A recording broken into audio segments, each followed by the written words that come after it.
Hey everyone, it's Jessica and I'm back with another video for the Peartree Cutfiles design team, and today I'm using this Cousin Crew cut file. Marie actually created this basically for me because I had requested this specifically for some photos that I have of my little nieces and nephews and my kids.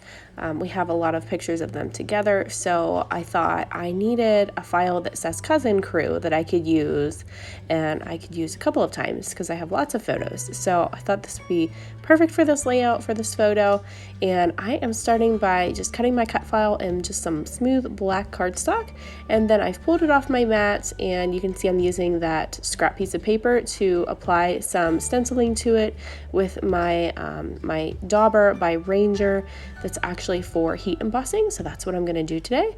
I'm going to use that stencil, and I am applying some embossing powder to it now, and then I'm just going to hit it with my heat gun tool off camera here. It was crinkling up when I was trying to heat it up, and it was getting away from me, so I had to actually kind of hold it down on my glass mat, and I was right directly over it, so you wouldn't have seen me doing any of that. So I heated it up off camera there, and then it came out really, really pretty. I just love that color on top of this black. It's so gorgeous in person. Just creates some texture at the bottom. It's super, super pretty.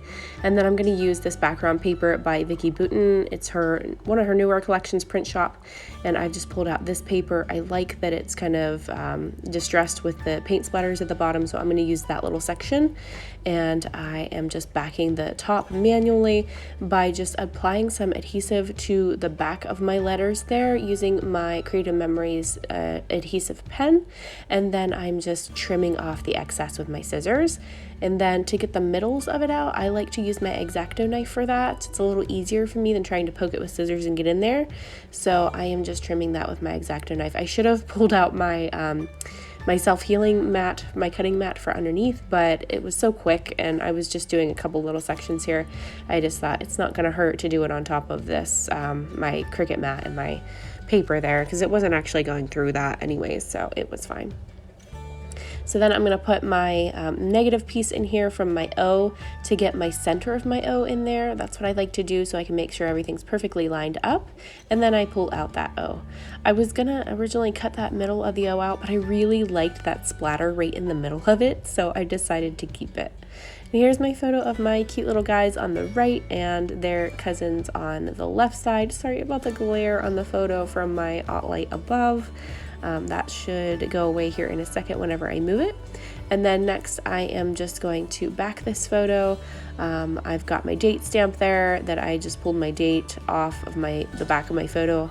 To make it easier on myself, I put the dates of all my photos as soon as I print them so that it's easy for me to remember what date it was, and I don't have to go back looking every single time, because it just seemed like it took too much time for me to do that when I was not writing them on the back. It's just easier for me to just write the dates on them as I print them. So then whenever I pull them out like this, I have to put it in my date stamp so that it's ready to go. So what I'm going to do is some mixed media on this. I've pulled out a sheet of Vicki Boutin Foundations paper and some Shimmerz. I forget which color this is, but I'll list it in the description for you later so that you have it in case you want to grab that color. But it's a really, really pretty blue. I think it might be called Bayou Blue, but I can't remember. But I'm just using the packaging technique. I put a little bit of water on top of my packaging, and then I water down some of the Shimmerz paint in the pot, and then I just put it on my packaging and then kind of smoosh it around on my paper. So I do a couple little layers of this. I'm drying this first layer with my heat gun, and then I'm going to do another layer on top of this just to add some dimension to it. It's not quite as dark as I would like it yet, so I'm going to go ahead in and do some splattering, and I'm just going to add just a little bit more in there just to darken it up a little bit, because these do tend to lighten as they dry. So I'm just going to smush a little bit more in there, which is with my paintbrush. So now that part is done, I'm going to finish drying that up, and then I'm going to move on to my embellishments. But as you can see, I made a big whoopsie, and I thought my camera was on that entire time, and it wasn't. So as you can see, this layout went from blah to, I don't know, a glam. I don't know. blah to raw. That works, I guess. Blah to raw. But I did some stamping on this with some Vicki Boutin stamps, and I pulled out some embellishments from the Print Shop sticker pack. I've added a bunch of stuff to this layout, but all off camera, so I'm super sorry that you didn't get to see all of that, but I think you get the idea. All I did was just add some layers with my stamps. Again, that was a Vicki Boutin set, and then here, this is a different Vicki Boutin set that I've pulled out. So I'm just adding lots of layers with my stamping, and stamping some wordy bits up here in this top portion. And I'm using some Distress Oxides, you can see there, and I'm just kind of adding just here and there. I'm not really particular about this layout. It's kind of wild and crazy like these kids are, so I'm actually surprised we got them all to stand still for long enough to take a picture to begin with. So as you can see, my littlest guy there on the right of the photo is planning to make his escape in this photo. They were trying to actually hold on to him, but he was trying to run. So yeah, so I'm surprised we even got them to stick around that long for a photo.